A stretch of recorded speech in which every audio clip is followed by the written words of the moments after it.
A very colourful setting in this stadium here. The Poles playing at home in front of a crowd, I think, expecting something special from the side tonight. A game billed by the French as almost the last chance for them.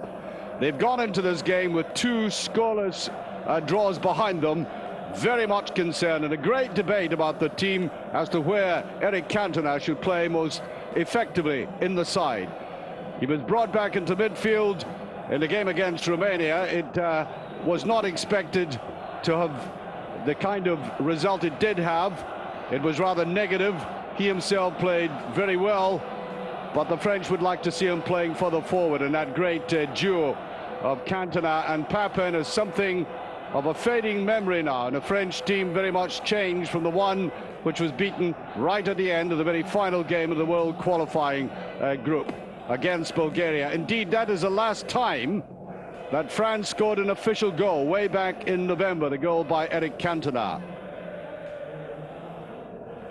The Polish team, well, they're suffering, like many of the Eastern teams, from having that export of players, which is essential given the economies, and they have only 3 players based at home.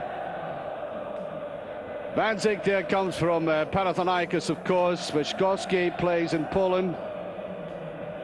Sierosowski there for Saint-Etienne. Thomas Walduch, of course, for Bochum in the German leagues. A team packed full of players who are doing very well for the clubs, ranging from Sporting Lisbon, Atletico Madrid, Panathinaikos, Saint-Etienne and Udinese. A cosmopolitan look to the Poles indeed. The referee tonight, Signor Amendolia from Italy.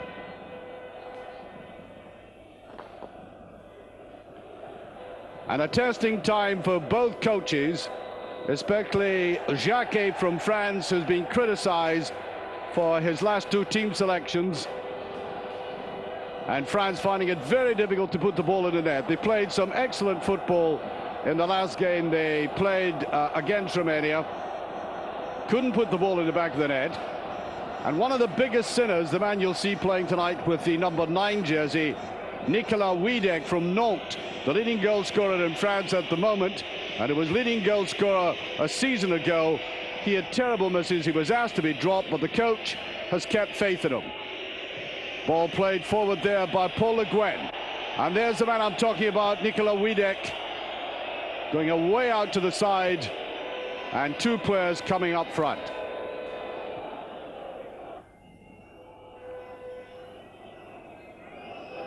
Obviously a key player in midfield for the French tonight will be Marcel Desailly, hoping he recreates that marvellous game he had in the European Cup final against Barcelona. Played there by AC Milan and played very effectively when that far side, Kuzminski. And I think the Poles have already shown they've got great pace, and a man there French will have to watch, Juskowiak, up from number 9 for Poland.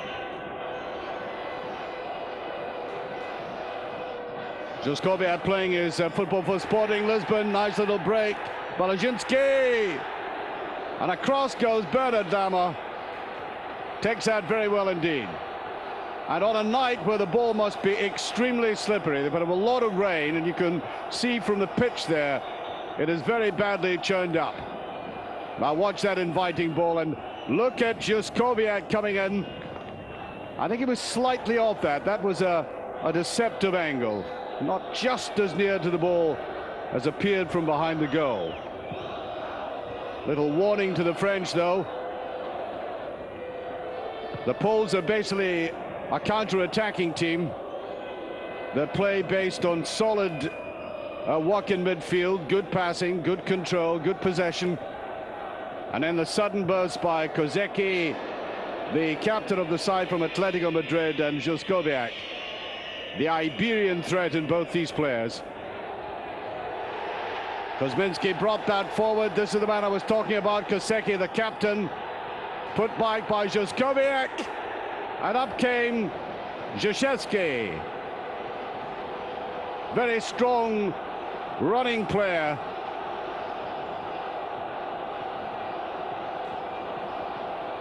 Lashed that in there. That is Mark Zhishevsky, his brother, Peter plays for Saint Etienne. You'll watch him in this game. He's got number 7. Now just Kobiak. And given the condition of the pitch, I think it's going to be extremely difficult to put passes together with any great accuracy. Pedros. And there again, coming in from the outside, Cantona, wearing the band of captain. And by the way, he banned any interviews with the press the day before this game. The press didn't like it, but I think he wanted to exert his own personality and therefore some discipline into the side. The French taking it deadly serious. Thomas Valdock at the back giving some instructions. Valdock playing his football in Germany. Almost a youngster in this side at the age of 23. Swept away in there by Wiedek. Most unfortunate. Whipped off the line by Jaskolski. And France's leading goal scorer desperately unlucky there. And Gloma puts that forward. And I think a little bit of a nudge on the edge of the box. Free kick.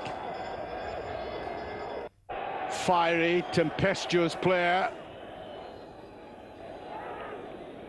Doesn't have all that many caps for his country, curiously enough. There he is, feeding it to the outside, ex-Marseille player, Pedros. That was Wiedek again. Taken away there by Jaskulski.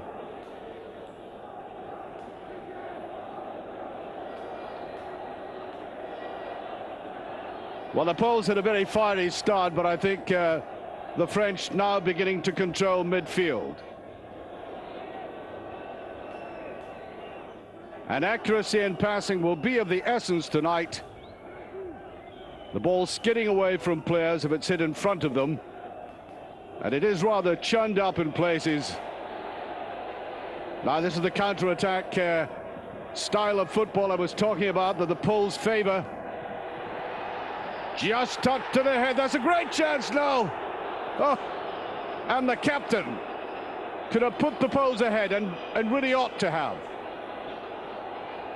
For no apparent reason, Kosecki, who has been scoring goals for Atletico Madrid in the Spanish First Division, lost his composure. Watch that. An unfortunate slip by the defender.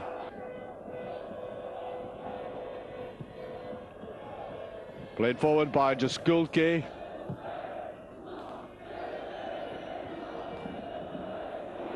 Now away goes Wiedek. Got away from his marker very well, and I think you've just seen the weakness in his play that was exhibited when he played against Romania. Able to work himself into scoring positions like this, and really that was only slapping at the ball. A finish there lacking conviction. And of course he's probably living in the shadow of Papa. And a very long shadow that is. The man who's scored so many records for both France and his club Marseille. And I think Pedros is badly hot here in that challenge with Swiaczewski.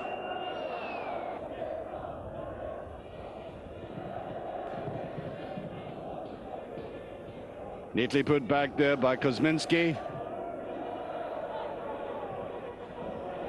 Again the break, and really, and Gloma caught very badly out of position there, Demeco rather. A huge gap appearing on the left.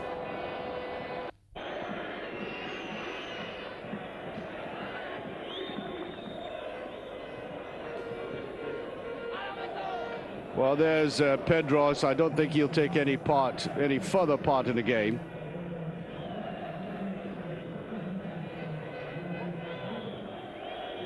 It's been a very tense game right from the start. That's Jasser's back coming on, number 16.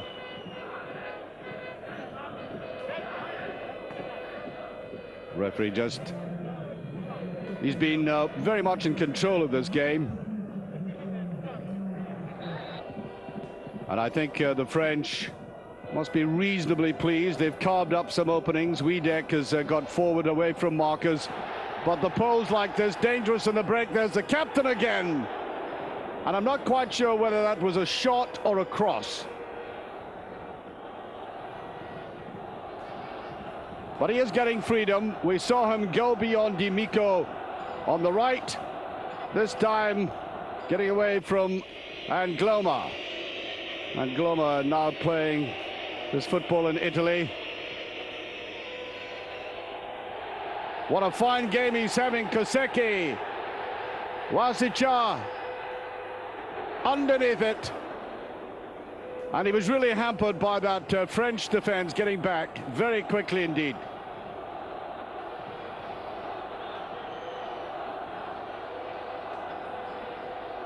And look at the great challenge there by Blanc.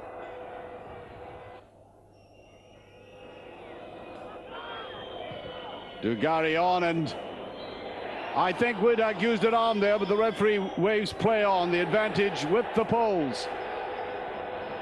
Again, that spot on the far side.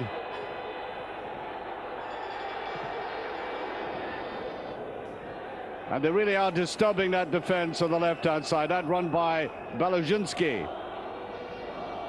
Balajinski from Gore. The halftime score 0-0. Certainly France in the second half, defending very stoutly, breaking away occasionally.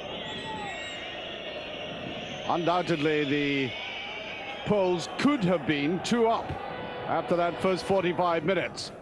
But history is littered with memories of teams who failed based on that phrase, could have been. That's up in the air by Valdoch. Away there by the substitute back.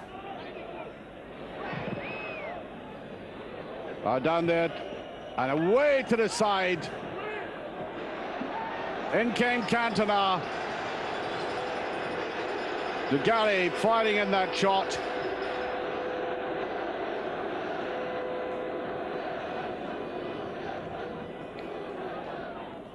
And the Poles may yet regret the missed chances.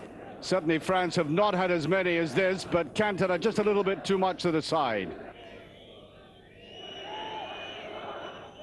Van Zyk in the Polish goal hasn't been tested as much as Bernard Lama.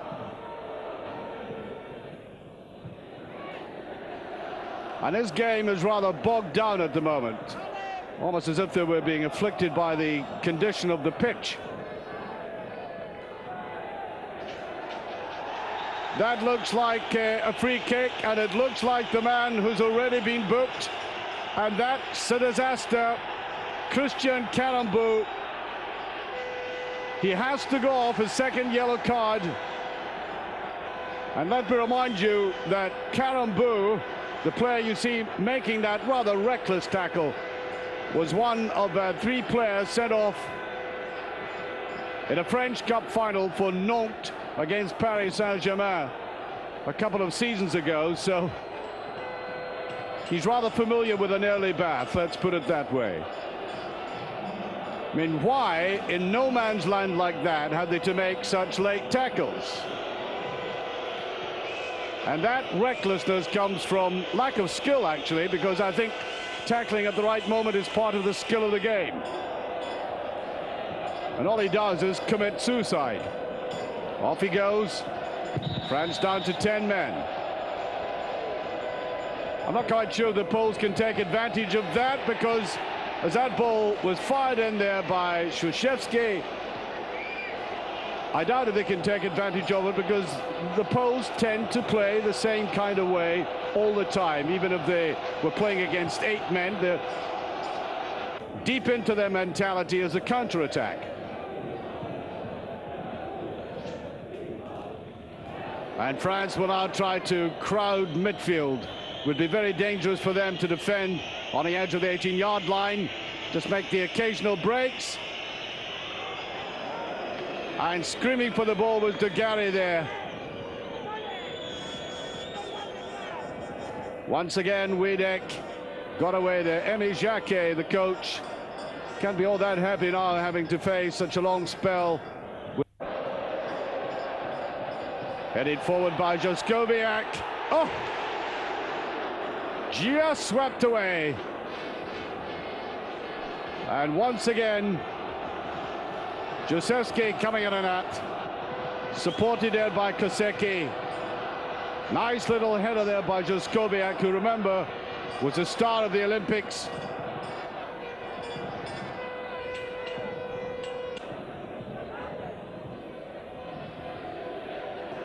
Well, the French defence have been very well organised in this very difficult situation they find themselves in.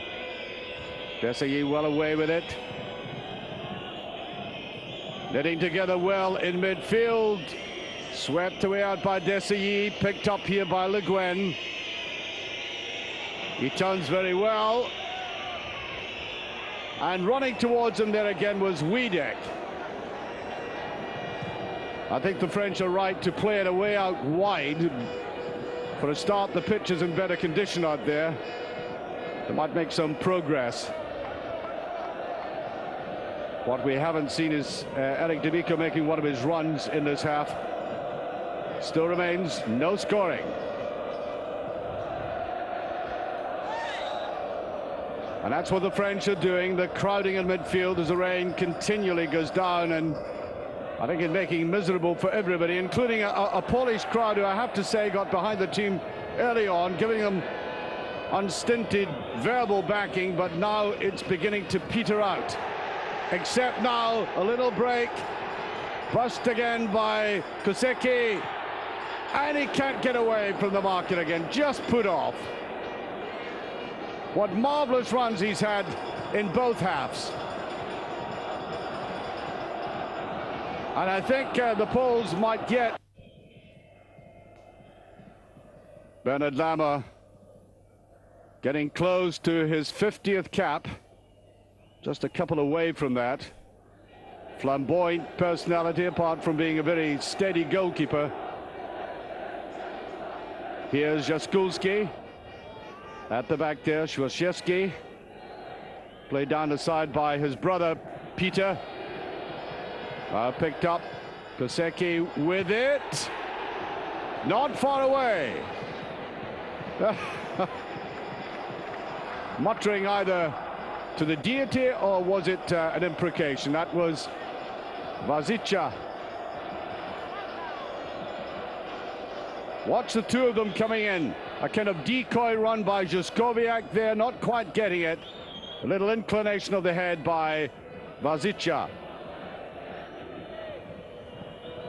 And although the play has been bogged down in midfield, every now and again the Poles have been able to liberate themselves from it and make moves like that.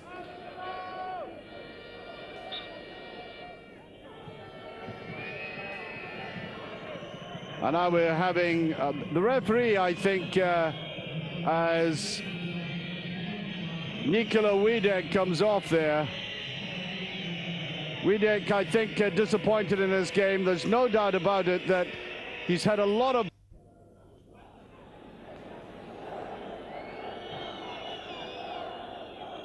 Hesitating there. I think that was meant for Cantona to run into.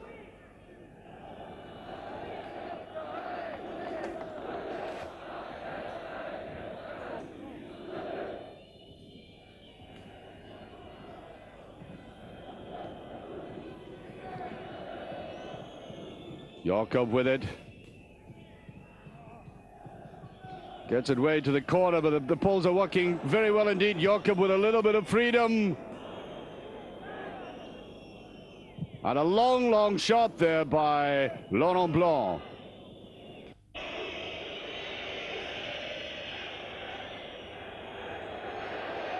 Now away goes Jaskulski. There's space in midfield.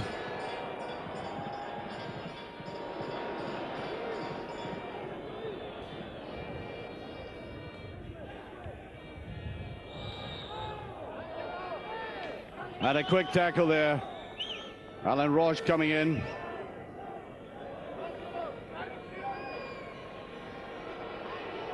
So here comes Dariusz Gesio, number 14. Against 10 men, to say the least, and getting nothing out of it if it ends as it looks as if it might. Well, a little bit fortunate that Jozewski got away with that. Kozeki, this is one of his runs again. Little bit of space on the far side to Balazinski.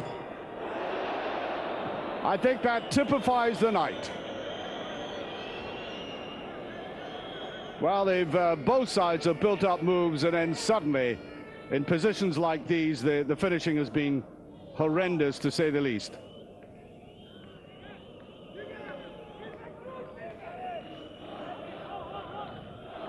Well, he's nicely set up there, and I think the presence of Roche and Blanc descending on him. 1-2, but away goes Juskowiak. Been very well marked tonight. He was always going to be very dangerous. Juskowiak trying to get into the box again, but Lama. All he had to do was keep his eyes open. And the trouble with the Poles now is they are a little predictable.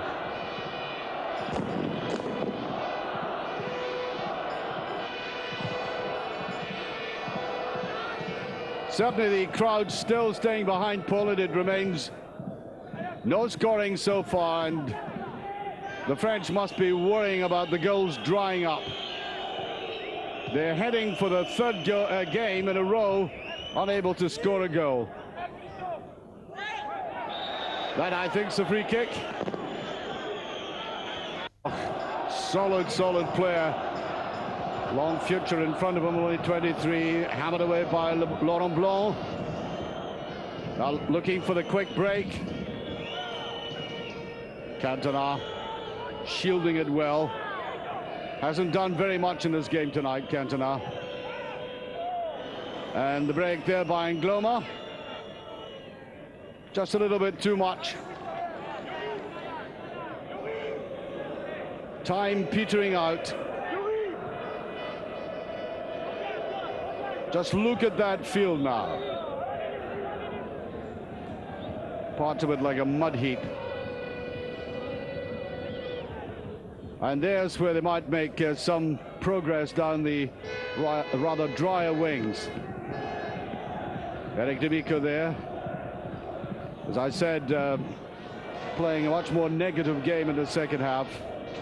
Perhaps not surprisingly, with the French down to 10 men.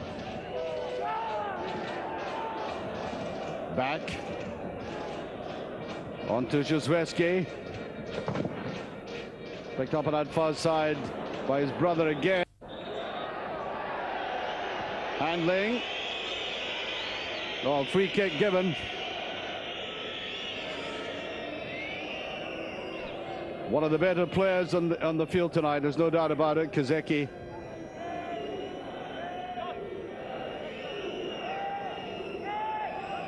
Away goes D'Amico. Little curl on that ball, easily dealt with by Waldoch. Well, they're not currently setting the world alight, either team, even though they're looking at somewhat bonfire there, picked up by Juskowiak. Wants to go himself, that's not a bad move. Juskowiak, could he win it? Flicked away brilliantly by Ngloma. Oh, just touched away there again from Gessior. And almost into stoppage time, and away goes Cantona. He's running out of support, surrounded by white jerseys, and he lacked people coming on either side of him there.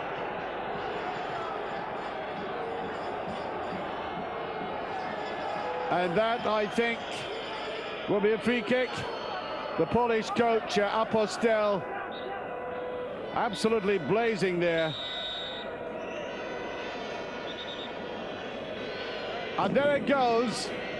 That little controversy there, I think people thought it might have been a free kick. It's the end of the game, and it could have been won. Right there in stoppage time, that brilliant run by Juskowiak. Back it came out again, and watch this interception again. Gessior was lying handy, and that's great defending, just swept away there. And so 3 games in a row for France without scoring a goal, and indeed 3 goalless draws. They still stand a chance of qualifying, but it's going to be extremely difficult for them. That was the first clearance by Angloma. The next one was by Alain Roche. And the result could have been worse. So, 25 years ago, the French went 4 games without scoring a goal.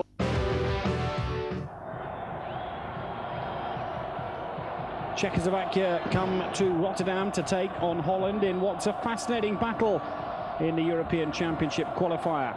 A game in which Holland will start as favourites, but the history books say that they far from a good against Holland, who've made a late change, and they'll give a debut to Yuri Mulder from Schalke tonight. There's the Holland lineup with perhaps Patrick Kluivert from Ajax, unlucky not to get a game in the full starting lineup. He's on the bench because Ronald de Boer has got an injury. It's a back injury, and so he misses out. There's the Dutch formation. They'll start by playing 3-4-3. Mulder in the centre with Van Vossen, who's having an excellent season with Ajax, and Gaston Taument, the Feyenoord player, on the right. Winter, Witschke, Jong and Roy in midfield, and Yuri Mulder making his Dutch debut. He becomes the 4th father and son combination to play for Holland. It's his first cap this evening, playing in Germany. His father Jan Mulder, now a journalist, and there's Dick Advocaat. Now there's more than speculation as we get underway that Advocaat could well be on his way to PSV when closely scrutinised on the subject earlier in the week. He was far from decisive in his answer. Well, Dutch football fans need no reminding that Czechoslovakia were the team that Johan Cruyff, the great Johan Cruyff, made his debut at, as Taument makes an early attack on Pavel Srnicek, the Newcastle United keeper. He's up to it. Taument has scored that decisive goal against Saudi Arabia with the header late on in the World Cup. As I was saying, it was Czechoslovakia in 1966 that Cruyff made his debut, and it was an extraordinary affair really, because he actually got sent off in the game and ended up with a year ban that was reduced on appeal to 6 months. And when you think how he graced the orange jersey of Holland after that, memories go back to that clash in 1966. So Holland then in the orange shirts and white shorts, attacking the goal away to our right here in the coup. And the first foul from Robbie Witschke. There is Mulder being closely marked here by Miroslav Kadlec, who plays his football in Kaiserslautern and is experienced with 42 caps for the Czech Republic. Here's Srnicek trying to master his defence. Holland, who began by getting some goals away in Luxembourg, it's hit the bar. It's Jonk and Frank de Boer who went up for that. And Mulder, on his debut, was only inches away. The free kick floated in, and well, Roy to take the corner. It's rather a wasted one, and this is Poborski, not the only player to be a surprise inclusion. Thomas Skuravi, incidentally, didn't come because he had an argument with Dusan Juran, the Czech Republic coach, about the training, so he was a late absentee, which really left the position open to Horst Segal, who plays for Sparta Prague and has that scoring record of 5 in 8. So a free kick to Holland, who'll be looking to go one better than their away trip to Norway, who incidentally have won this evening by 4-0 against Belarus, a team that they struggle to beat at home. Tries to implore to his team the significance here of getting a result. Scoreless draw, of course, would suit the Czechs far more in their last qualification match. against Norway at home it was 0-0, so that's a result that can often be important. I think the key that in these groups in international football is not to concede a goal early. Here's Latal, and it's a fair run.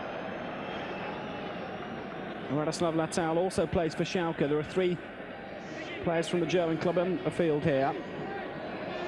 Yuri Nemec, Radoslav Latal and Yuri Mulder. Here's Ed de Gooy, here's Taumen in his home stadium. De Gooy, Vitschke and Taumen, the 3 Feyenoord players in the starting lineup. And put out of play by Wim Jonk. Holland have already beaten Czechoslovakia 3 times in 10 attempts then. So they'll realise that this is no pushover. Roy was trying to cover, and in the end that was Kubik. Here's Vinta.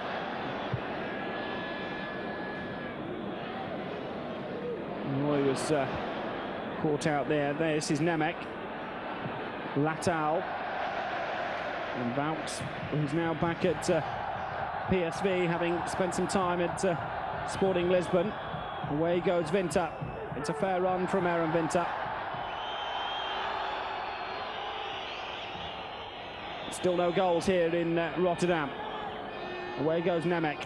He's been very industrious so far in these opening 15 minutes. Vinta. Roy, having a fine season in England with Nottingham Forest, making a big impression. Nemec out to Podborski.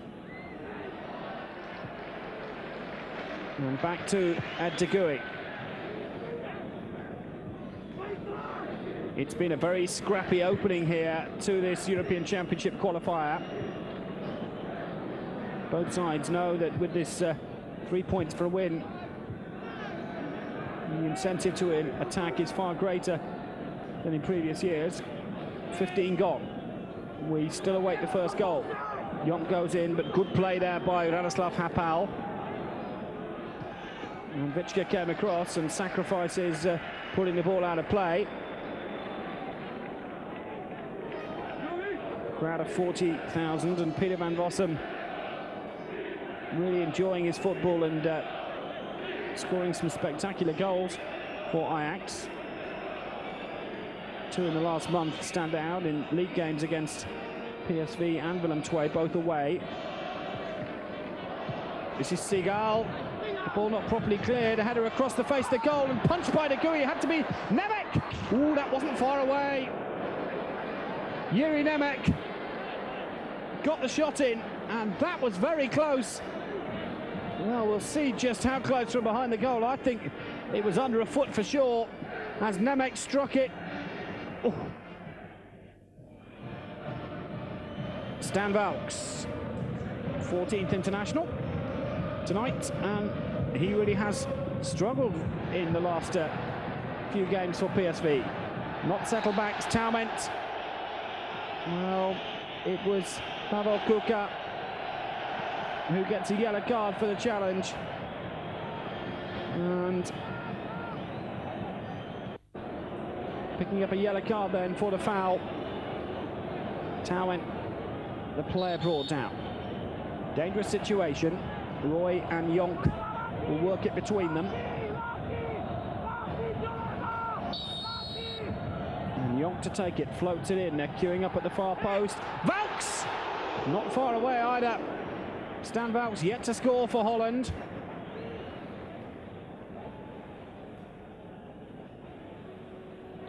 But he was in the centre here as the header across came from Frank de Boer. Right, it was the right idea to try and place it. It just didn't come off. Now Vaux defending.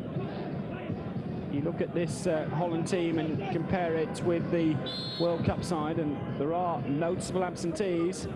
Mark Overmars, Ronald de Boer, Dennis Bergkamp, Ronald Koeman, Jan Wouters and Frank Rijkaard. So you are talking about a complete restructure here. Overmars And Bergkamp would, of course, be in if they're fit. Roy here in with a chance. He's dragged it down well. Still Roy.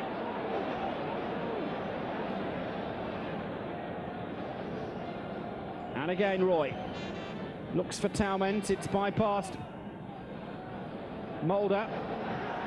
Van Vossem. So unlucky because he'd done everything right there. And Dennis Bergkamp from Inter, all out through injury. Koeman, Wouters and Rijkaard have retired from the international scene. I can tell you, both Koeman and Rijkaard are having excellent seasons domestically for Barcelona and Ajax, and Wouters isn't doing so bad at PSV. Radoslav Lataulen sacrifices another corner. Frank de Boer makes a run. He doesn't get there. It's headed wide. And Winter, who got that second goal against Brazil, the one that gave the Dutch so much hope when they made it 2-2, only for Romario to end the dream.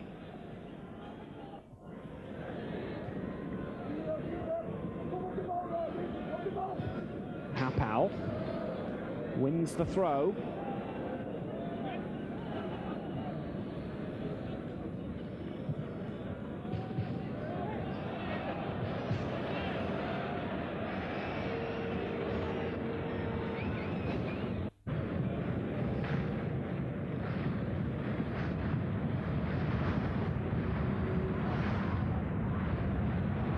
Winter looks for Roy. Brian Roy's in here.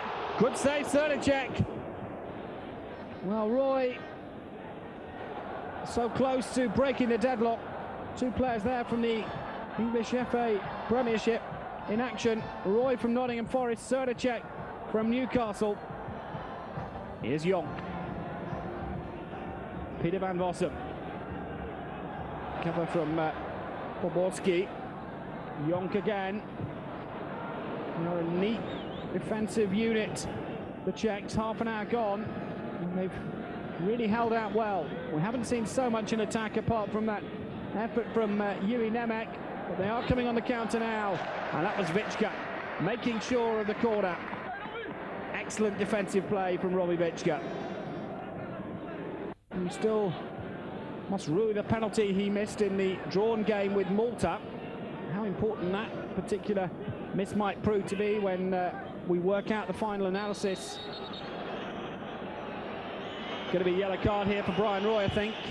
He's smiling at Sandor Pool, but the World Cup final referee, the Hungarian, wasn't going to fall for that one, and Brian Roy goes into the notebook. It was a late challenge on Poborski.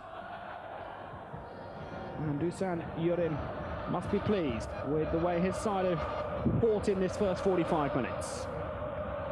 Still Holland 0, the Czech Republic 0. This is Roy. Little ball forward, looking for Mulder and looking for the return. Mulder's first touch there let him down. Here's Jonk. This is Van Vossem. Jonk again. Oh, that's a good effort! A very good effort indeed. Wim Jonk, who scored 6 times for Holland, and most of them have come from outside the penalty area. 2 spring to mind against Ireland and, of course, against Saudi Arabia in the World Cup. And what a way to finish the first half that would have been from Wim Jonk, who formerly played for Ajax, is now playing for Inter Milan. Jonk again. Little shot over the bar this time from Peter Van Vossem. Well, he's managed 7 international goals, and this could have been 8. It was a little chip. It was a special effort indeed, and it was only just over. So into stoppage time then, at the end of what's been a pretty scrappy first 45 minutes. Still no goals, remember. As away goes Winter from Taument's ball through. Mulder was the player they looked for. Bilek, the top scorer in this Czech Republic team, came across, but it's half-time, and Dick Advocaat will have plenty to say. Substitutions at half-time. I would think the Czech Republic side, coached by Dusan Yurin, will be far happier with the position. No goals at half-time. Holland giving a debut tonight for Yuri Mulder, son of Jan Mulder, who is a former Dutch international. Remember that Holland have won away in Luxembourg and drawn away 1-1 with Norway. Other result in the group, just to remind you, was Belarus 0, Norway 4. So that'll be a big boost to Egil Olsen's side's goal difference. Here's Mulder, here's Brian Roy, great opportunity, Brian Roy for Holland. Pavel Srnicek made the save. Roy, who has found the net on 8 previous occasions in his 28 Dutch appearances, didn't really get the power or the accuracy here after Mulder found him, and he showed great awareness to go inside Radoslav Hapal, but couldn't beat Srnicek.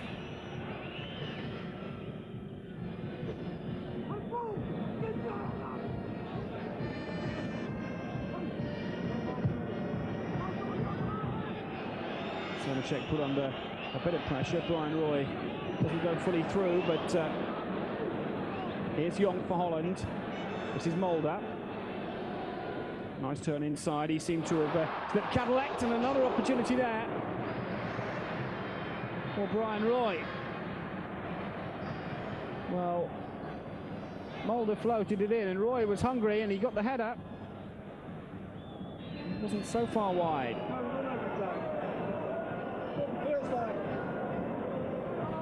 Bekart, who wasn't meant to be in charge of Holland when they went to the USA, but got the job almost by default when everybody expected Johan Cruyff to take it. Another mistake by Srnicek. This time the little chip can't do him, and Jonk was aware of exactly what was going on there.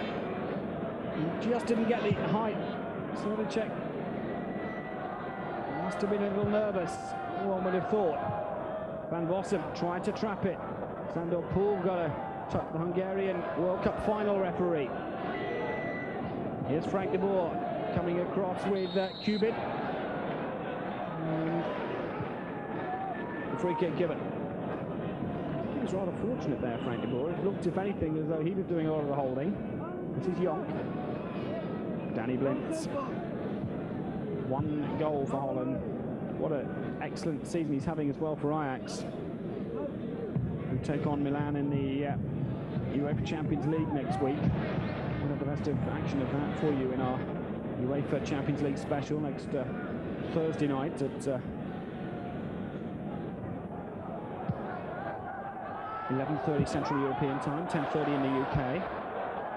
Here's Peter Van Vossen. He'll be involved in that one as well for Ajax, who looked good for a place in the last 8. Away goes Valks. Now, can he find a quality cross? Mulder was what he was looking for. Roy was another. And Van Vossen was coming in on the far side, but Danny Blind goes in again. Jonk. Now, we all know how dangerous it is from this range. Will he try a shot himself? And this time he passes out to Taumen. Now, Strukelparak is the cover. Taumen forced to go backwards and find Winter. Aaron Winter for Holland. Little through ball, it's going nowhere. Lateral young hope of Holland, Patrick Kluivert, who there were rumours was attracting interest from both Milan and Juventus. And I wonder whether De Cavacard is going to make a substitution as a yellow card goes to Strukelparak. Well, he went sliding in on Taument, and he can't have really expected anything else. So Patrick Kluivert, who's top scorer in Dutch football at the moment with 10 goals. What an international debut he could make here, with the obvious switch being with Mulder, who's not had the best of games as Roy's brought down. Also on the bench here, Arthur Newman. But it's a free kick as Kubik really barged into Roy, and it was David against Goliath there, little against large, and Brian Roy coming off the worst of it. Now, there's no Koeman, of course. It's almost the identical spot. Koeman found the net against England in that World Cup qualifier. Remember, it went into the top left-hand corner. Now, Young could be the favourite here. Young takes it. Takes a deflection as well. I think one thing that I've noticed, having been in this stadium a few times this season, the atmosphere is so much better now. They've let spectators sit in the seats directly behind the goal. They've completely revamped the Feyenoord Stadium here, and it's now got a roof on. Those of you who are familiar with it will always remember that if you came here, you prayed it didn't rain because there were very few seats under cover. That's not the case now, and the atmosphere is more of a theatre of dreams for the Dutch than they've had in previous years. And I'm told on fairly good authority that it'll either be this stadium or the new one that they build in Amsterdam, which should be completed in 2 years' time, that will be a host for the final of the Euro Champs in the year 2000. As that was a little run from Oborski. That incidentally will be now officially confirmed a joint competition with Belgium and Holland. 2 points to note on it. I think that both sides won't have to pre-qualify, which will mean that they'll miss out on all the qualification matches, which England are doing at the moment. And that the opening game will be in Belgium and the final will be in Holland. A great chance here! And so close for Pavel Kuka. And he certainly had the ground for complaint that this was a back pass. Well, let's see it again. Radoslav Hapal went away, lost his man, and it was Kuka, number 9, who came in. Now, was this a back pass? Well, for me, Vaux is lucky to get away with that. There would have been no intention to have put it into his own net, so he shouldn't have been allowed to pick it up. That was an interpretation of the rules that Sandor Poel didn't make. Great turn from Van Vossem. Now still Van Vossem, and it's gone out for a corner. Cadillac came across. Now Kluivert. Is he going to replace Mulder? That would be the obvious choice. Van Vossem, well, he could be another candidate. As Jonk takes the corner, and there's a scramble. And De Boer, who came up. Well, we played 70 minutes, so in fairness, if he is going to make a change, he's got to make it soon. There, it almost came off the shoulder. And it is Mulder who comes off. So, from one debut player to another. And you don't often see this. You can hear the reaction from the Dutch crowd for the introduction of Patrick Kluivert, a youngster making a massive impression. And he grabbed a couple of goals in Ajax's last game against Groningen away from home. That's the Ajax Stadium, in fact, when they came from behind to beat Groningen last week 3-1. They were losing until the 78th minute, and Kluivert got 2. Well, how he could enhance his value even more with a goal here in the last 20 minutes. Taument, it's a great run from Taument. Kluivert, here's a chance. Kluivert! Ooh. And he knows it. Serious opportunity here. Taument doing ever so well. And Kluivert, he could have made all the headlines here. He trapped it well enough. And all credit to the defender for narrowing the angle, but Cadillac tried to put him off. As the Czech team make a substitution. Samek coming on for Kuka. But it's really, I think, only time wasting. The second sub they've made. We're into stoppage time.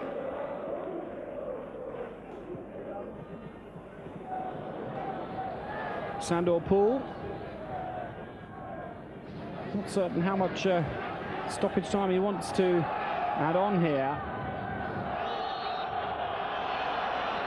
Down goes Samek. So Ilek to take the free kick there, queuing up in the centre. Great opportunity. It's a free attempt really for them in stoppage time as it's floated in. And the header comes in. Oh! Tagui has to tip it over. And it's Samek. What a dream start that would have been. Well, Bilek floats it in. Now, was it Samek who got the final touch? It was. And that was definitely saved. Tipped over.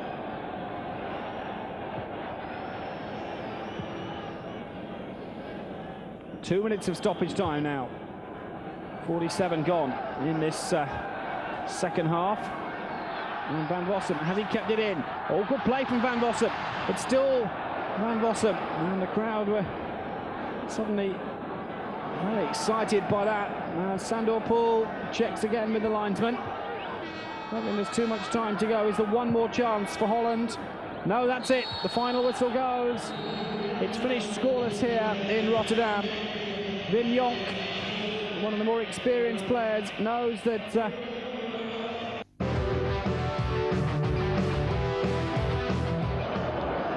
the very impressive Anderlecht Stadium hoping for an impressive result by the home side Belgium tonight against one of the newer nations, Macedonia.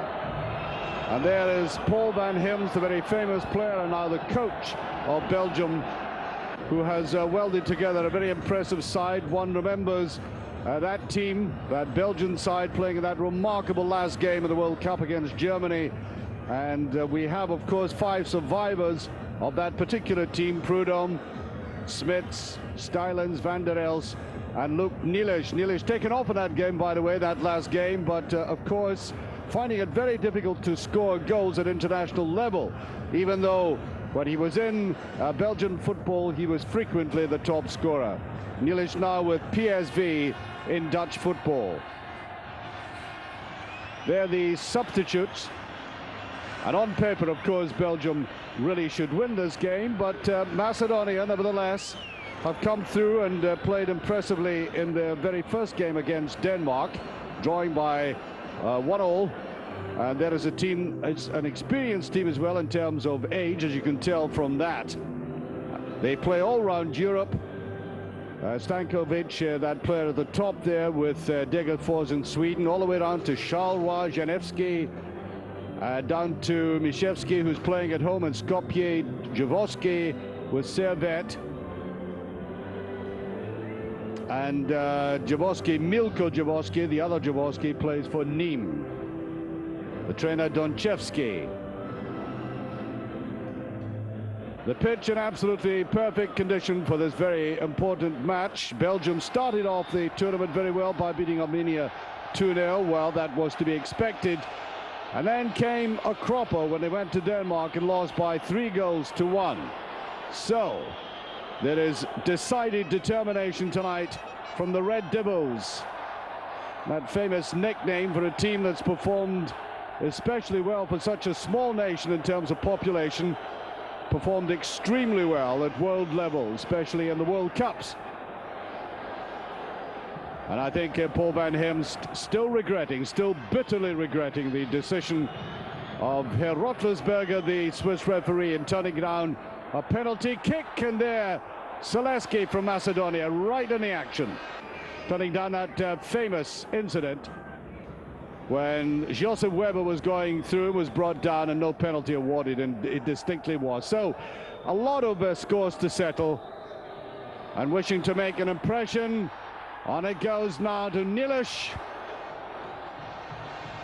Almost picks that up. And Macedonia showing very early nerves in this game. Off the foot of Janevski there. Dragged down to the left side. And Nielisch beaten by the goalkeeper.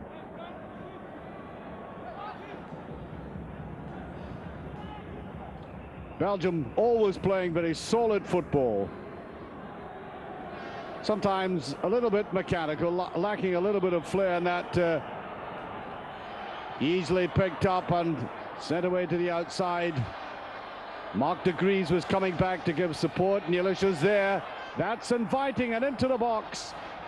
For the first time in the game comes Lorenzo Stylens, the very experienced Bruges player, and I think we will see him doing that a great deal in this game. I mean, that is his forte.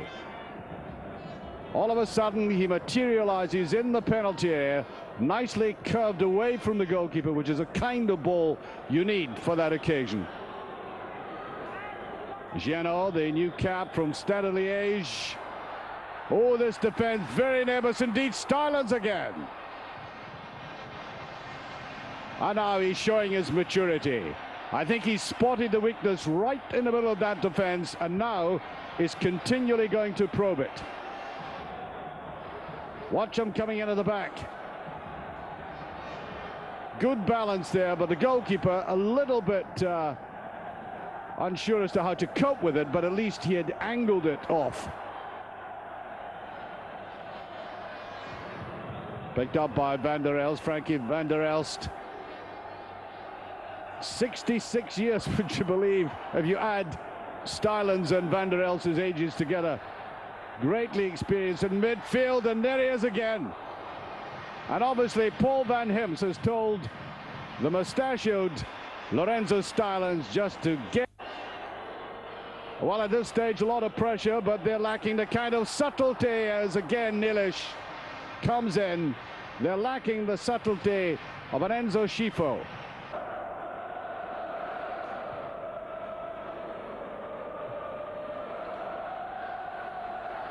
And just every now and again, the Macedonians breaking forward, but the defense is looking, right off the bar.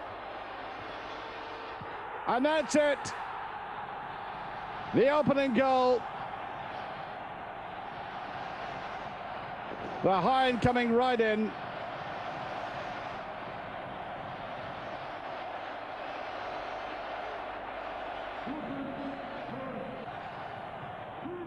Swing that ball away off the crossbar. And then rattled across the goal there by Nielisch. And spotted extremely well. The Bruges player behind coming up. He had to stretch just that little bit. Well, that was coming at an absolutely vital time there. 31 minutes gone, and the pressure really on. Right on the goal line this time, but this goalkeeper who really has been busy, Selesky.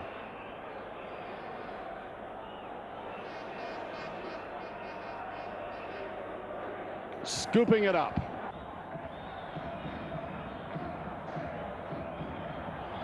At the back, Janeski plays in Belgian football, and now they're really putting on a style. It's De Gries trying to get it through. De Gries again. A little bit annoyed with himself. From this angle, I'm not quite sure how far that was off. But watch his eyes on the ball. Just maybe a little bit unfortunate the way the ball bounced in front of him. Riddy Smits coming up, the FC Antwerp player, back though to Frankie Van der Elst. These are the two men. All the play coming through either Stylens or Van der Elst. They're high in the goal scorer. Nielisch. That's better play. It's extraordinary that this man has scored so much in club football. Over 130 league goals in 6 seasons for Anderlecht, and yet he didn't score his first international goal until last June. Did very well to get away from his marker, made that little opening for himself. Oh. Well, sometimes goalkeepers are absent-minded.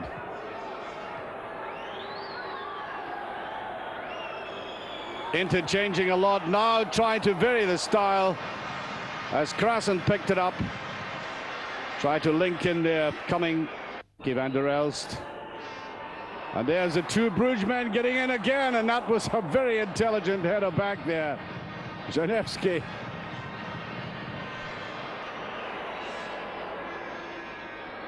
Under intense pressure. That's all he could do. That was the mistake that was originally made. Well, I think that came off foot, actually. From the back, it looked like a header in there. I think it's a commendable performance by Macedonia in defense. They've hardly had that one break, And it came at a very crucial time, just about 15 minutes before half-time. They'll feel better. So much pressure at the old classic problem of a team facing visitors who've decided to come and stubbornly defend and try and snatch a draw. Well, it hasn't quite worked for Macedonia, but they have been impressive in defense. I think that goal coming when the Belgians were beginning to get extremely frustrated in the second half, going something of the same pattern. Ball played out here, though, to Jovanovski. Oh, Prudhomme, a terrible mistake. Can it be caught? No. Rudy Smets lying in agony. Well, Michel Prudhomme, who had a brilliant World Cup, the goalkeeper of the World Cup, no less, and look, the kind of mistake an amateur would make on a village green. The scholar there, Boskovski, but almost a gift by the Belgian goalkeeper. Now playing his football, of course, with Benfica. That's quite extraordinary. What went through his head? Now this has happened to other goalkeepers this season already. That was that half-hearted attempt to sort of palm the ball. And so, one each.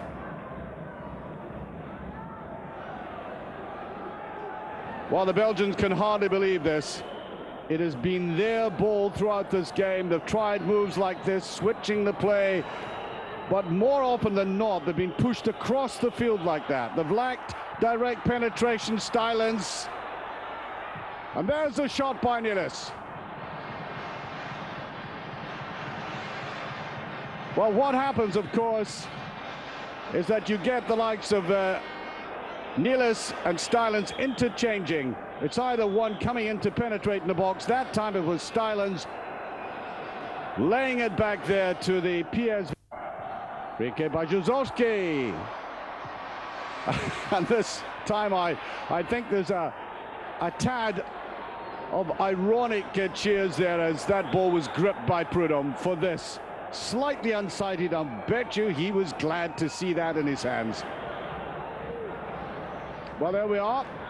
Sometimes statistics don't tell the whole story, but certainly Belgium have had possession in the Macedonian half, and that's where it really counts. Still one each, though. Nilis. Well, I have to say that was an anguished, frustrated, and entirely predictable effort by a very experienced player. Neatly flicked forward by Danny Beaufort, who'd come into the action on the left.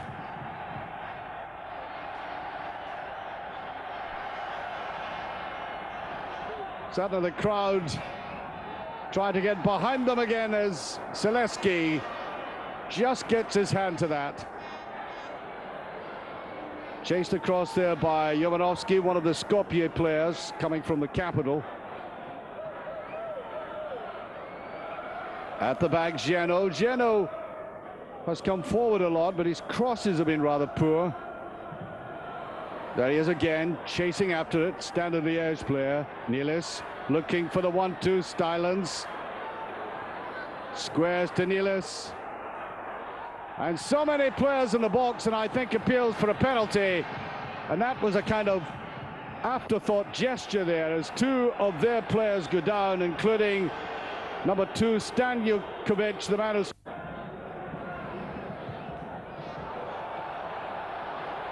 Well, they can't give the ball away at this. Boskovski chased in there by Jurovski. And every now and again, that little flutter of anxiety as they play the ball just in behind the defenders. And the one thing that Rudy Smets does have is great pace.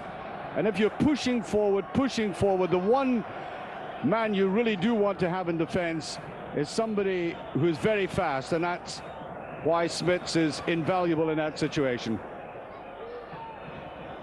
Pushing forward leaves tremendous gaps at the back. This will be taken by Machevsky. No cover at the edge of the penalty area.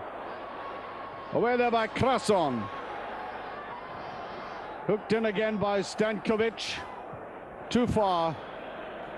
And this is so typical of many games we see, especially early on in in either a European club or a national competition, when a team is pushing forward, expected to win, and then they have that anxiety about the sudden break at the back. Now they've got some very fast players. That's why Rudy Smits is very important now. Valem comes off. De Beer. Crasson puts it wide. Geno again. A little bit obvious, that ball. I think they lack variety. And this is where Schifo would have been invaluable. Also, Philippe Albert was declared unfit only yesterday. Both of these players in the stand watching this, and I'll bet they're kicking every ball. Geno. This time Van der Elst.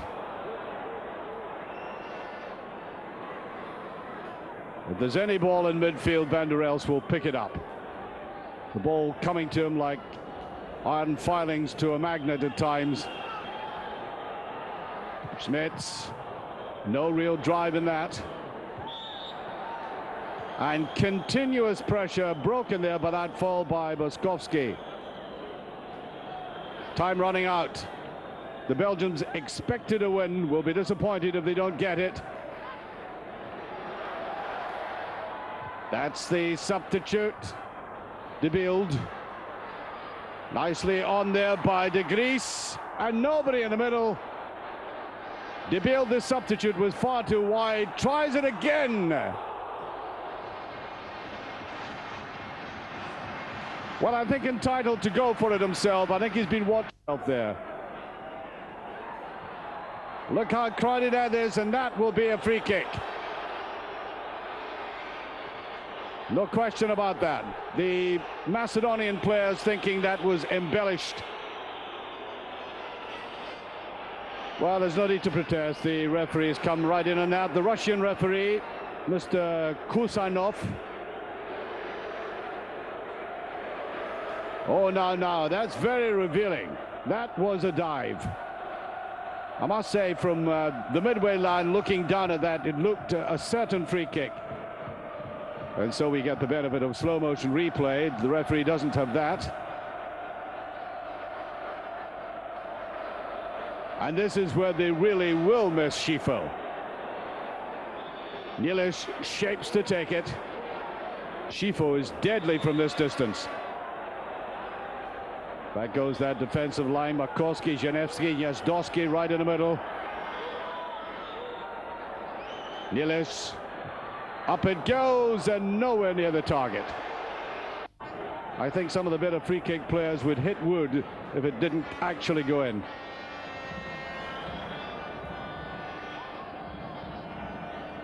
While the spectators have died 1,000 deaths as Belgium have poured attack after attack, there it goes now to Danny Boffin. Danny Boffin.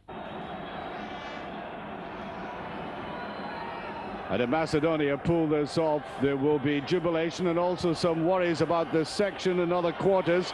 It's a very important section with Spain, Denmark and Belgium. The three likeliest to go through, two of that three. But if there are mishaps like this against Macedonia at home, Belgium may yet rue it bitterly. Nieliš finding it very difficult against that congested defensive setup there. One of these games in which I think the Belgians might be thinking. Remember, they've got that draw against Denmark as well. Stabbed forward there by the substitute Dragan Kanakolovsky. And I think that cameraman in that little pan there, that quick pan, was looking for the coach of Macedonia, who I think will be absolutely delighted and showing it right at the end if they can hold on. Now Belgium, last gasp. Nieliš well covered, whipped away by Jazdowski. And how frustrating for a team that had so much possession, distinct chances, so much work near the goal, and there, that is the scene the cameraman had prepared to get. A jubilant little bunch from Macedonia. There's the support in the background. And we must remember they come from a good footballing heritage as part of the former Yugoslavia. They proved it tonight. The final. France and Poland finishes 0-0. The French having drawn 0-0 in Group 2. Spain led 1-0 from Nadal at half-time. Donato and Luis Enrique adding second-half goals. The big shock there was Macedonia home draw in Italy 1, Croatia 2. Davor Suker, Leon Artsen, Lars Bohinem and Jetio Rektau getting the goals. Latvia winning 1-0 in Liechtenstein. Of Kirsten getting the goals for Germany, who win in Albania. 2 more for Haristo Stoichkov in Wales 0. Group 8. Scotland drawing 1-1 with Russia. Scott Booth. Group 8. Russia. One great hero in this game, the Brazilian-born Donato Gama da Silva. Watch this shot from him, by the way, and watch Schmeichel. Right away you thought he might have touched it. Well, he did. Flush on the face. Difficult to recover from him. The ball put up there and in to score his first goal in 18 games, Nadal. And the Barcelona defender watched as that ball was hammered in by Donato Gama. A little bauble there, mistake it would seem by the Danish goalkeeper. And Denmark got 2 goals down. Now Luis Enrique making it 3. Delighted with himself, a comprehensive victory. And one wonders what that stunning blow in the face of Schmeichel might have done to his judgment eventually. The pressure was going on, the ball was in the back of the net again. This time Donato putting it in, and Boquero getting the ball as it was put into the penalty area. The final score, though, was to be 3-0.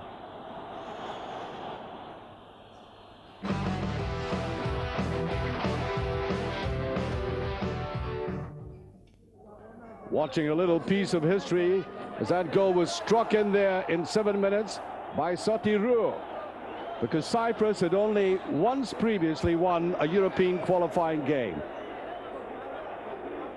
So, at that stage, early on, 1 up after 7 minutes, the omens looked particularly good. Cyprus, along with Malta, perhaps, always considered the kind of Mediterranean chopping blocks. But there were some very good moments in this game for them. And Armenia playing mostly defensively as Pasiliotis wriggled his way through, and with the gentlest of toe pokes, almost on the final whistle, made it 2-0. Might have been a little deflection. The Cypriots didn't mind. And for the second time in 25 years, they had attained a victory, 2-0.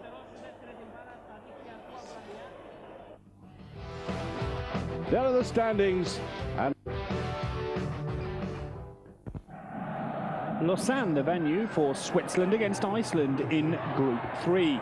And this match was to be decided by 1 goal right on the stroke of half-time. What a goal it turned out to be in a moment of madness that led to the free kick after Switzerland had many opportunities to break through the deadlock. Well, Iceland themselves are to prove one of the stronger dark horses in this group, and certainly the Swiss were expecting to use their superior experience, and certainly with players like Alain Suter involved, and also the header coming in from Marco Grassi. But eventually Arno Grestesen conceded a free kick in a dangerous position, and he was to pay the penalty with this excellent strike from Bickel. Right on half-time, Thomas Bickel, after layoff by Suter, really giving Birkir Christensen no chance and breaking the deadlock for the Swiss. Into the second half, and Iceland showed that they're no slouches, their best opportunities coming to Arno Gunnarsson, but Switzerland should have made it more decisive. Only the bar saving Iceland this time. from Christophe Aurel. Then Suter again, so close. It was the stanchion that saved a spectacular effort from their player of the match. Final score, Switzerland 1, Iceland 0. The other results, Sweden 2, Hungary 0 goals. A dramatic night, to put it mildly, in Palmero. First with the news that the Croatians had changed their coach. Blažević leaving and Tomas Ivić taking charge for the evening. Not even he can have imagined the sort of scenes that we had here in Palermo as the Italians, who failed to qualify for the 1992 European Championships in Sweden, were here conceding an early goal. One has to say that Padluka was largely responsible, but who could believe that Davor Suker would be on the score sheet again? That now is 7 goals in 7 games. And on the hour, Suker kept his nerve as well to get a second goal from the corner. Igor Stimac here with a fierce shot across the goal, and Suker with the simplest of headers past Padluka. 8 in 7 now for Suker, and Italy on their way to their 6th defeat under Arrigo Sacchi in 34 matches. Roberto Baggio, playing his first match since the World Cup finals, could do nothing about his side's dramatic problems here, and it was only in injury time that the Italians managed to find the net. Dino Baggio, who scored so many important goals for Italy, heading home, but it was too little, too late, and Italy lost at home in a competitive international for the first time in 11 years since they lost to Sweden, and this result leaves them in real trouble in a bid to qualify for Euro 96. There's plenty of work left. That goal coming in the 4th minute of injury time then. Croatia make it 3 out of 3, and Ivić is dramatic on eve of appointment. Certainly worked wonders as Croatia. Norway in Belarus, and certainly a journey they should not have relished, given a look back to what happened to them in Norway when 2 minutes from time, Frigard, the substitute, scored the only goal of the game. That gave them a great fright, and they can't really have anticipated a pleasant trip to this republic, part of the splintering of the former Soviet Union. But we've seen around Europe the emergence of nations who can play very well. They have a good tradition of football, perhaps not as strong as the others like the Ukraine and Georgia, but nevertheless full of talent in their side, and they showed a very stubborn defence when they played in that game in Oslo. As I said, Norway winning only by 1-0. The points that have come Belarus's way have been in beating Luxembourg by 2-0. But quite clearly, Norway in the red and black shorts here will find it difficult to get any smooth transition on this pitch, which is cutting up very badly to start off with. Ball played inside there. Jonsson picking it up, Ronnie Jonsson. And there's the goalkeeper, Valery Shantalasov. And any ball skidding just in front of him, I think, will take off as if jet propelled. It's very skiddy out there. The side of Yuri Antonovic, and of course the Norwegian players have a very strong English accent. There were no fewer than 13 of the World Cup squad based in England.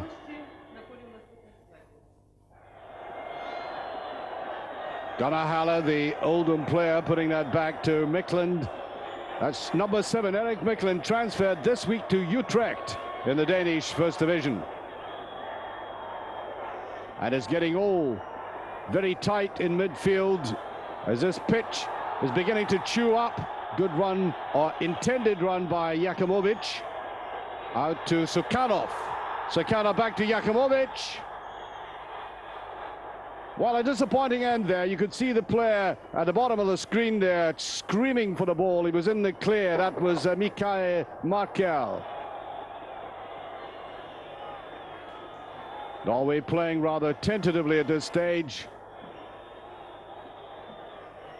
And they obviously have come here with the very maximum of respect.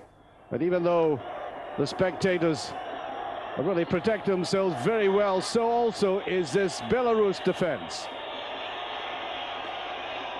And will it be watertight? Well, we're going to be tested now. Micklin with a free kick in a very interesting place indeed. Interesting little player, buzzed about in the World Cup, of course. Looks like Bjornby is coming up to take this. Gone back to Norway, of course, from English football. Nice little touch there by Micklin, who's hovering in midfield. Picked up there by Gerasimets. Oh, I like this run. Good control. Just takes it a little too far, though. Well, that does indicate the quality that they have here. Just lacked a little bit of support.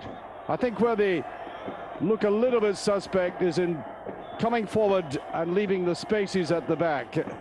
I think Norway may yet exploit this. Leonhardsen. Well, I must say Valery Shantilosov, under very difficult conditions indeed, has dealt with this rather well, perhaps even better than the photographers. Well, that wasn't very clever. Micklin with it. And they're making heavy weather of this.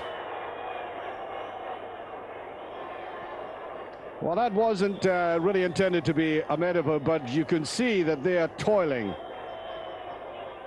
They're toiling in defense in particular. They've had these occasional breaks away. The problem, of course, is they haven't scored with them, and this Norwegian pressure is becoming more and more incessant.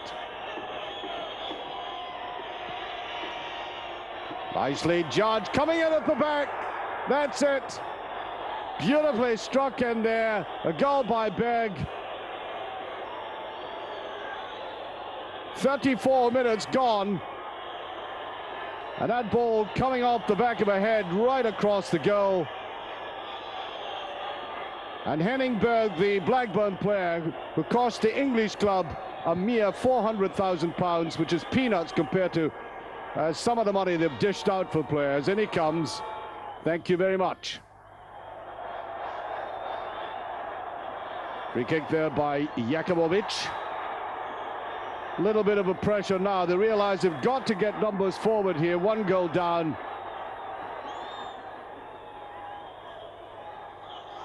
And for the first time in the game, putting this defense under pressure there. Stig Inge Bjornby. Very powerful looking customer altogether. Well, was that a free kick? Down went Yuri Antonovic. Got the Norwegian message very solidly. Well, I wouldn't fancy the laundry bill. I don't think the Belarus economy is going to stand it.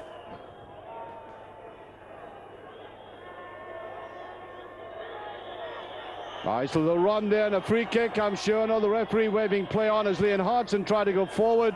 Oh, that's off the post. It must be in the second one. Leonhardsen coming right through.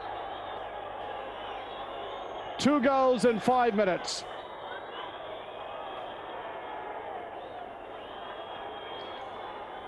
Well, good opportunistic goals, both of them we've now seen. Good drives forward, and Leonhardsen takes the credit himself for having chipped that away forward. Bang, out it comes, and driving in. There we are, 2-0. Leonhardsen, you may recollect, if you're English viewers, for that goal he scored at Wembley. Difficult to see the numbers out there now. In comes Markel. And almost did damage to that very expensive investment of advertising hoarding behind a goal. Just watch it. First it looked as if it came off the post or the stanchion at the back. And now the pitch is beginning to resemble the Thames estuary at low tide. Ball neatly put through as Boinen took after it. And I think Belarus will find it very difficult to come back on this.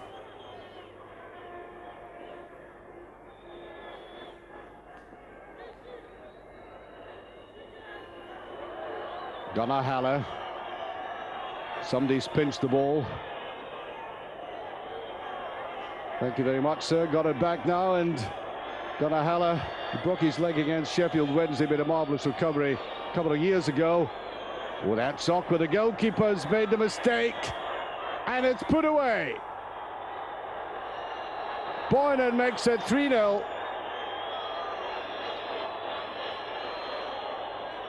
Well, if you're watching down Nottingham Way, you'll be delighted to see your man's in form, the Forest player. Again, I have to remind English viewers, perhaps painfully, he did score as well in that famous 2-0 victory against England in the World Cup.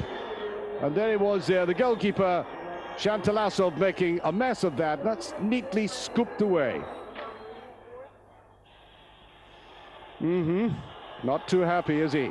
The coach, Sergei Borovsky. Well, coaches are very rarely happy. Very hard to please bunch. Gurachinov, I think, about to come on.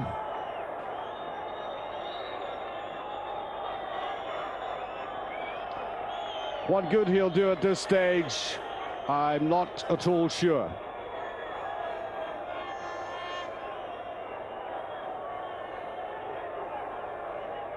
Well, they'll play these appalling conditions very well, Norway. Just play to the strengths. Well, that's what they always do in any case. Is that a penalty kick? Well, he doesn't look as if he's going to get it, and now he does, yes. The jury went out on that, and the verdict is guilty. Penalty.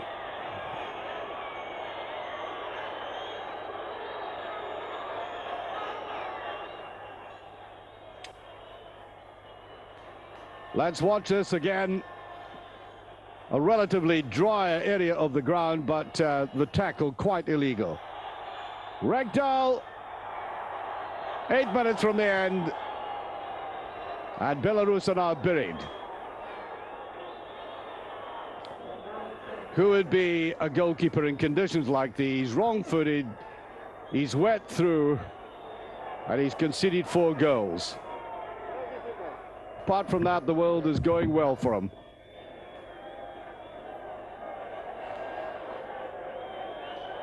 Looked like a free kick to me.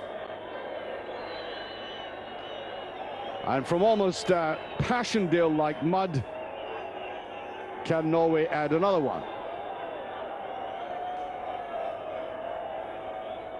They've done the job efficiently, professionally. There's Rekdal in amongst it. Looks like a little boy who's wearing an artificial beard. It's more than that, though. Goalkeeper Valery Shantalasov watching this very closely, and so he might.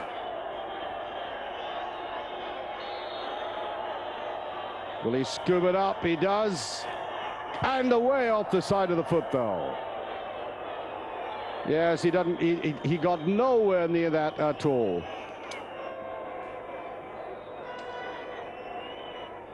The game is reaching its conclusion, and Belarus have been taught a lesson. They played very well, and I think all of us taught a lesson that some of these nations actually play more effectively away from home than they do in their own stadiums. When they're playing at home, they've got to push forward and try and do something for the crowd, and they're punished as a result. They're better away from home. I think these statistics, but they overcame that. See the venue for the latest trip for Wales, this time to Georgia, determined to avoid embarrassment like they did on their last trip away when they lost amazingly 3-2 to Moldova.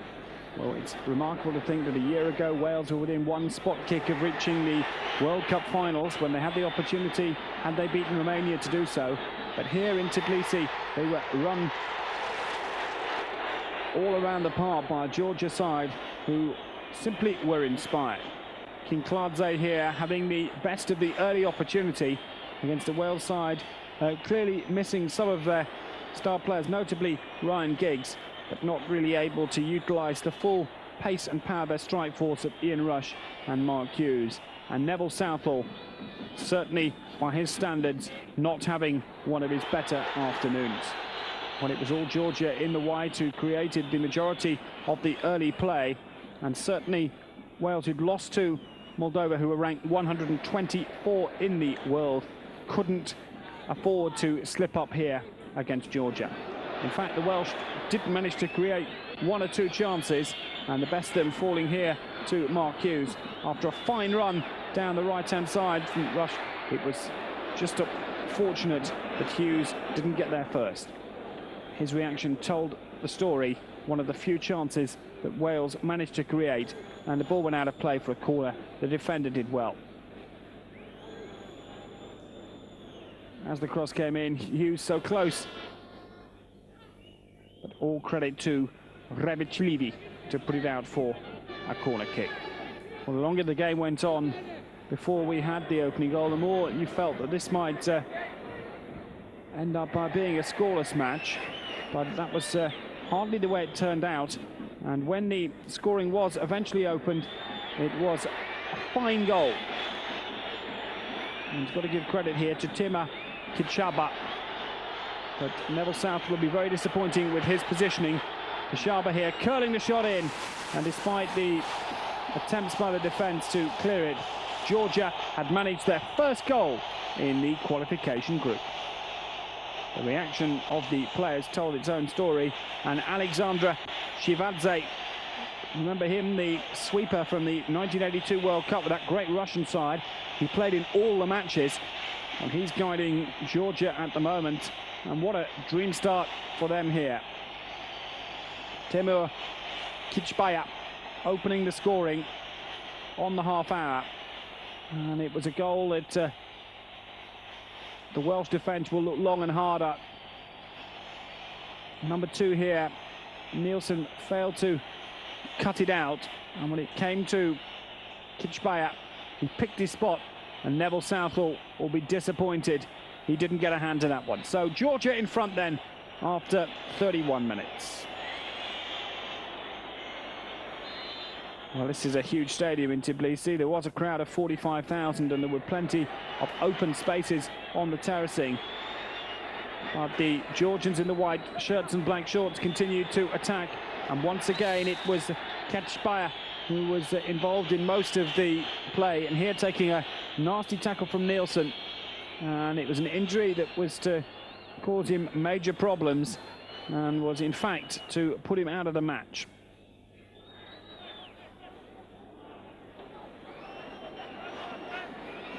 Kachbaya thought that he would be able to continue, and in fact he was, but only after a lengthy interruption.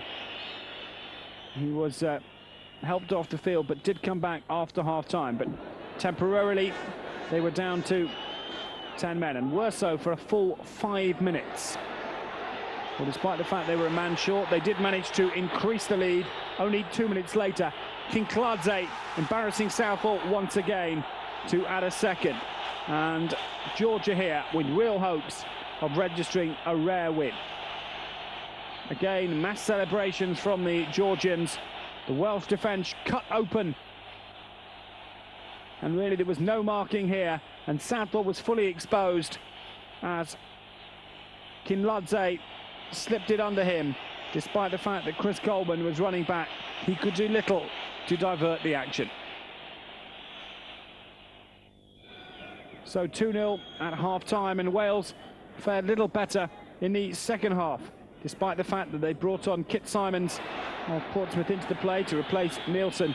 It was the Georgian side who swept forward once again. Another exposed piece defending, but this time a quite majestic finish from Kechbaza, whose half-time treatment had worked wonders. 3-0 to Georgia and 49 minutes play. Well, goals are rare in the Georgian soccer history scrapbook, but wherever they keep their archive material, they'll want this one. It was a wonderful finish from Kechbaya. Kept his cool and his nerve, but Neville Southall will be disappointed it looped behind him and into the net. And so a disastrous hour for Wales was completed when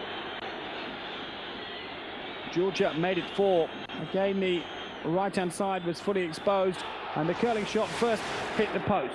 Then the build-up play, which was developed over on the far side by Abladze, who'd seen very little. Here he is now setting him up. And Goliciani with a cheeky finish, making it 4-0 to Georgia after 59 minutes. Well, all credit to Arbaladze, but Giorgiani here with the little chip over Southall and into the corner.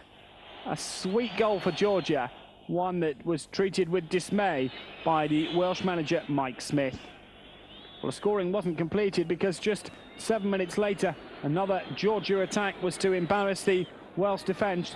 Here now on the end of their biggest defeat since their 1953 Paris reverse by the French. And again, it was persistence that paid off here for Abaladze, as he made it 5-0 to Georgia, a result that was to shock the rest of Europe. The Georgian supporters had come here hoping for a more encouraging performance from their side, certainly not expecting anything like this. Wales thrash, Georgia 5, Wales 0. And Germany were made to fight all the way by Albania in Tirana.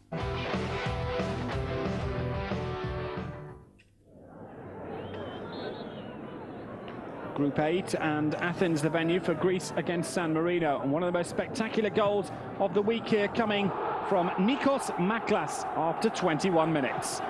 No wonder Pierluigi Benedettini looked bemused by that one. Maklas produced something out of nothing. When you see it again, it's the sort of goal you dream of after Benedettini did well to block the initial shot. Maklas back to goal, despite the fact there were two covering defenders, acrobatically beat them both. Certainly Mauro Valentini, number 5, and Luca Gobbi, number 10, could have done nothing about that. It was a fine Greek goal. Tastas putting Poulistalis away, and Maklas beating Benedettini with a fabulous goal. Well, certainly they know how to celebrate in Greece, and the play was disrupted for 2.5 minutes as the firework display got out of hand. One does wonder, with the current fines being dished out, whether the Greeks will go into the notebook as well as picking up a foul. Well, they did win a penalty, and the man brought down Touristinis, and the man missing the penalty, Sartas. So the post-saving San Marino. Well, Greece didn't have to wait too long before they had another opportunity. Again, this lob hitting the crossbar, and a miraculous save by Benedettini from Maklas. Sarakatis was so close. Then the second goal, the free kick, a beauty from the substitute. Kostas Fareskos, 6 minutes from time, making the Greeks victory certain. It was a wonderfully curled free kick that gave the Greece side a very important 3 points. Scotland are next in a game that will go a long way to decide one of the places in Euro 96. But Fraseskos curling home the decisive second goal 6 minutes from time. Other results got booed.